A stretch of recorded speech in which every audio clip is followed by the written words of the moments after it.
Governor Rick Perry drew his six guns and let Governor Romney have it, with both barrels over Romney's failure to produce his personal tax returns. But the biggest soundbite of last night goes to the other cowboy from Texas, Congressman Ron Paul, whose tax ideas outgunned his opponents. Take a listen to this. Mitt, we need for you to release your income tax so the people of this country can see how you made your money. And I think that's a fair thing. I have nothing in them that suggests there's any problem, and I'm happy to do so. What's happened in history is people have released them in about April of the coming year, and that's probably what I do. We should have the lowest tax that we've ever had, and up until 1913, it was 0%. What's so bad about that? So your answer is zero.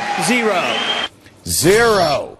Joining me now to discuss abolishing the income tax is a man who's no stranger to studying and analyzing taxes. He's Steve Moore, head of the editorial board of the Wall Street Journal and a good friend of the show. Steve, it's a pleasure. Welcome back to Freedom Judge, Watch. Great to be with you.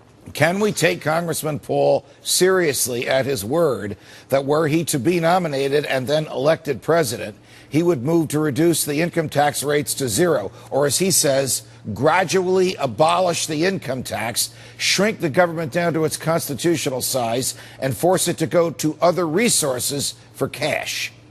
Well, Judge, think about this. This is a point that Ron Paul made very effectively last night, which was that for the first, roughly 130, 140 years of our nation, we didn't have an income tax. And yet we did have a prosperous country. We got richer every year. And so there's no reason we can't imagine what America would be like without an income tax. And what I really like about the way he frames this issue, Judge, as you know, I'm an economist. I mean, can you imagine America's position, competitive position in the world, if Ron Paul were able to get our income tax rate down to zero when other countries have 30, 40, 50% rates? You would see the most massive insourcing of jobs into America in the history of the world.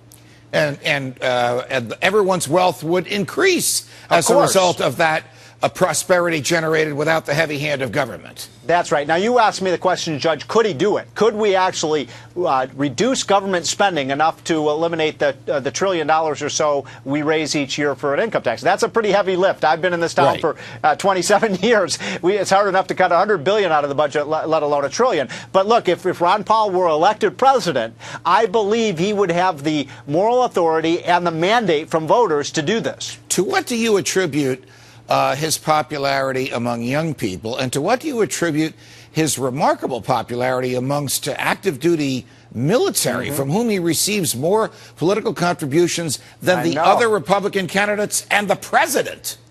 Well, I could speak about the young people because I have two young people in my home who are 18 and 19 years old who came home from college, over Christmas vacation with all these Ron Paul stickers and bumper stickers. And you know what? He just speaks to the aspirations of young people who understand that the wheels have come off this economy, that the income tax is an albatross around our neck, that government has become so large that the only jobs that are available for college graduates are now to go work for the Postal Service or work for the government. And you know what? The young people don't like that direction. They like his idealism. I liken this to sort of the idealism that on the other side of the aisle that Barack Obama had, as you recall, in 2008. He appealed to young people. Now we're getting those idealists moving more to the right. They've seen the failure of Obamonomics and big government, and they are very attracted to Ron Paul's limited government, low tax, more freedom agenda.